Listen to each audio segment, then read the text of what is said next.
Sekarang kita berada di depan pintu masuk atau gerbang Kompleks Candi Muaro Jambi. Pertama-tama kita terdahulu beli tiketnya dulu ya. Harga tiketnya 15.000 per orang. Yuk, sekarang kita masuk ke situs Candi Muaro Jambi.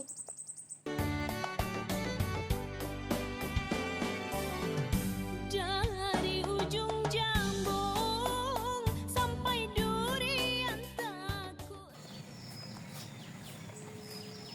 Nah, setelah kita masuk ke situs Candi Muaro Jambi, kita akan belok kanan dan kita akan disuguhi oleh deretan tumpukan stupa. Bentuk stupa seperti mangkuk terbalik. Dari tumpukan stupa, kita akan menuju ke kolam Telaga Raja. Yuk, ikuti kami yuk. Lurah bersih, aman dan tertib kotanya, serta ramah tamah rakyat. Nah, kita sudah sampai di kolam Telaga Raja. Kolam Telaga Raja memiliki kedalaman 3 meter, berfungsi sebagai penyediaan air. Mitosnya dulu, para raja-raja melemparkan koin emas dan perak sehingga memantulkan cahaya dari bulan.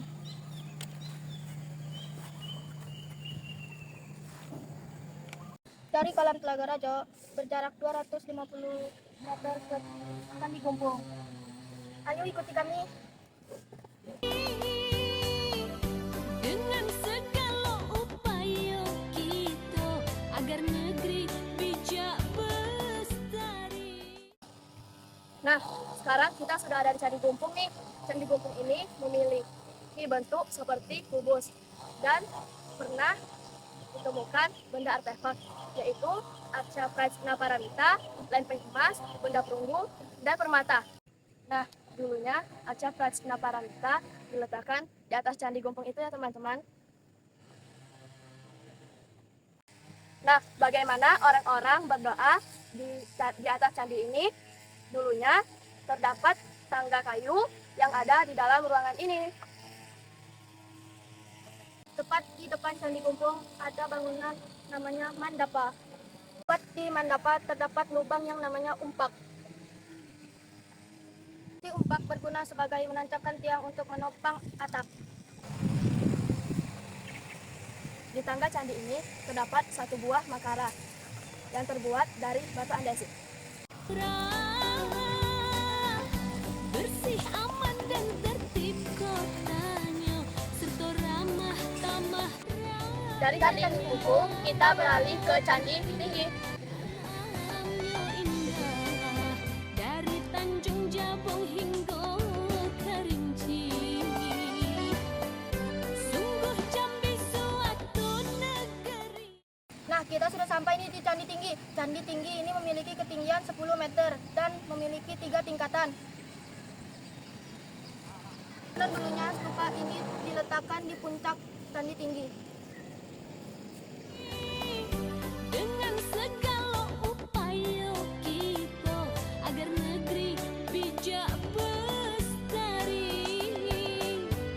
Dengan segala 100 meter di depan Candi Tinggi terdapat Candi Tinggi 1 yang memiliki mandapa, candi induk, dan perwara.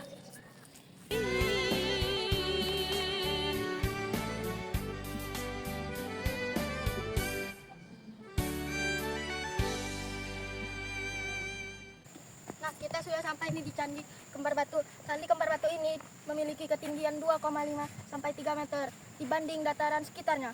Candi Kembar Batu ini diduga berdiri di atas tanah galian kanal di sekitarnya.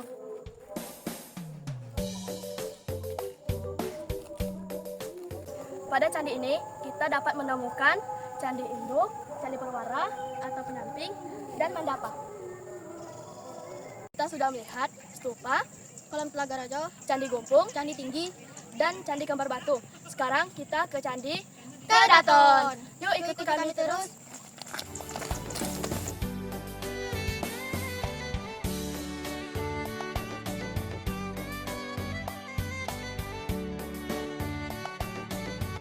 Nah teman-teman, kita sudah sampai di Candi Kedaton nih. Candi Kedaton ini sebelah utara dan selatan diapit oleh kanal.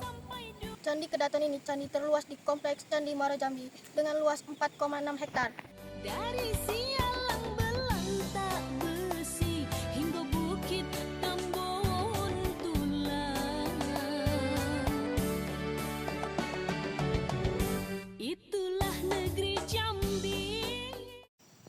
Candi ini dikelilingi oleh pagar dan sekat-sekat yang memisahkan candi utama atau area suci dengan bagian lain yang dulunya digunakan oleh pemukiman para biksu. Di tengah Candi Keraton ada Candi Induk dan di depan saya ada Mandapa.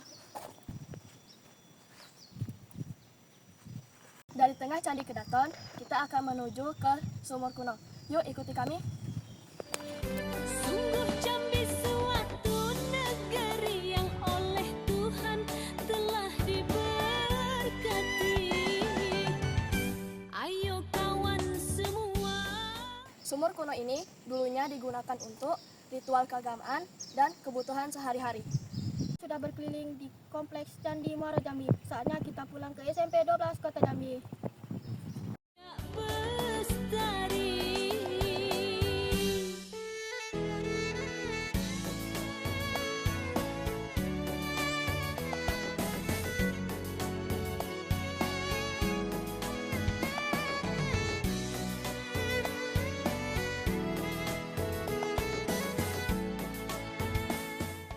Hai teman-teman, kita kemarin sudah destinasi ke Candi Muaro Jambi. Dan sekarang kita akan destinasi ke Museum Seginjai. Yuk kita masuk. Dari ujung Jambung sampai Durian Takuk Raja. Dari Sialang Belang Tak Besi hingga Bukit Tambun Tulang. Nah, kita sudah dapat nih tiketnya. Harganya 3.000 per orang. Murah kan teman-teman? Nah, di sebelah saya sekarang sudah ada peta jalur perdagangan. Sriwijaya itu tempat yang strategis di Asia karena orang India mau pergi ke Cina melewati Sriwijaya. Begitu sebaliknya, orang Cina mau balik ke India harus singgah di Sriwijaya. Selain jalur perdagangan, jalur ini juga sebagai jalur penyebaran agama Buddha juga loh teman-teman. Dan di sebelah kanan saya ada namanya Lapik, tempat duduk arca. Dan di sebelah kiri saya ada namanya stupa, ditemukan pada zaman Sriwijaya. Ayo teman-teman, masih ingat gak tentang stupa? Nah, di museum ini terdapat arca yang sangat tinggi sekali teman-teman. Yuk ikuti kami. Dengan segala upaya kita agar negeri bijak. Nah, kita sudah ada di depan arca nih teman-teman. Biar lebih lanjut penjelasannya akan dijelaskan oleh Pak Yuda. Oke, sekarang mari kita lihat dari arca yang kecil dulu deh teman-teman. Nah, di sini ada arca potongan tubuh dari Buddha ya, ada kaki dan ada badannya. Ya, kepalanya itu udah hilang. Nah, potongan badan arca Buddha ini ditemukan di Teluk Wali, Kabupaten Tebo. Artinya, Provinsi Jambi dulu dia wilayahnya luas, tersebar meliputi bukan hanya kota Jambi, bukan hanya Muaro Jambi yang ada Candi Muaro Jambinya, tapi juga sampai ke Tebo. Artinya di Tebo itu dulunya itu pemeluk agamanya agama Buddha juga.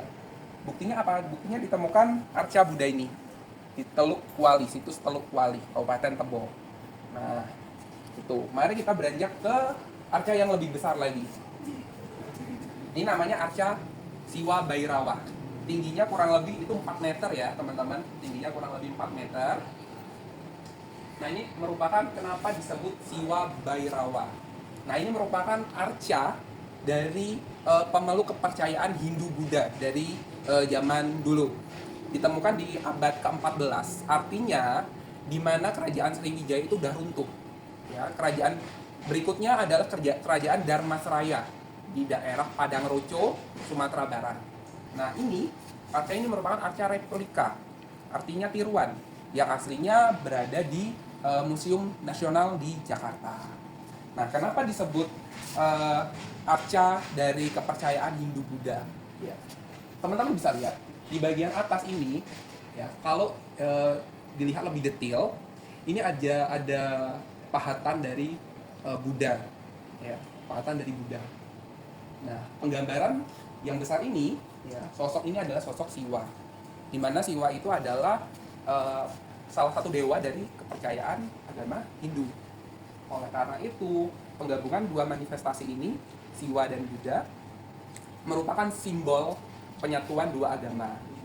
Hindu, Buddha, dan merefleksikan juga bahwa pada zaman dahulu masyarakatnya itu hidup berdampingan agamanya, Hindu dan Buddha hidup berdampingan. Kita bisa ambil contoh bahwa kita harus hidup berdampingan dari suku, agama, gitu ya teman-teman. Nah, bisa dilihat juga di sini di bagian kakinya antara bagian kanan dan kiri itu, yang bagian kiri itu agak lebih lengkung. Kenapa? Pada zaman dulu si arca ini ditemukan posisinya rebahan. Pada zaman dulu kakinya ini oleh orang-orang petani di daerah Padang Rojo dijadikan batu asah, ya, batu asah untuk cangkul, parang. Oleh karena itu bagian kaki kirinya itu agak sedikit coek atau lengkung karena untuk menjadi batu asah. Pada zaman dulu orang-orang belum tahu ini arca yang sangat bernilai sejarah. Terus juga di bagian bawah boleh dilihat ada lubang lengkungan. Nih, pada zaman dulu oleh para petani batu ini digunakan untuk alu. Alu itu untuk lumpang. Alu atau lumpang untuk apa? Untuk menumbuk padi.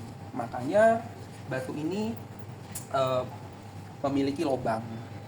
Gitu teman-teman. Lanjut ke satu ruangan lagi, yaitu ada arca yang terbuat dari logam emas. Penasaran kan teman-teman? Yuk ikuti kami.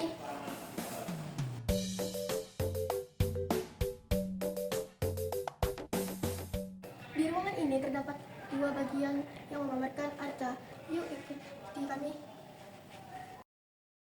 Di bagian pertama ini ada arca Dipa Laksmi. Nah, ini merupakan arca dari peninggalan agama Hindu pada zaman Sriwijaya. Kalau teman-teman taunya kan Sriwijaya itu agamanya agama Buddha ya. Ternyata seperti sebelumnya dibilang, kalau pada zaman dulu orang itu sangat tenggang rasa terhadap semua agama. Salah satunya ini ada arca, ditemukan arca Dipa Laksmi peninggalan agama Hindu. Fungsinya oleh orang yang berlayar pada zaman dulu untuk memberi petunjuk bagi mereka yang berlayar menggunakan perahu ataupun kapal. Di sebelahnya ada potongan arca dari sosok Buddha itu sendiri. Nih.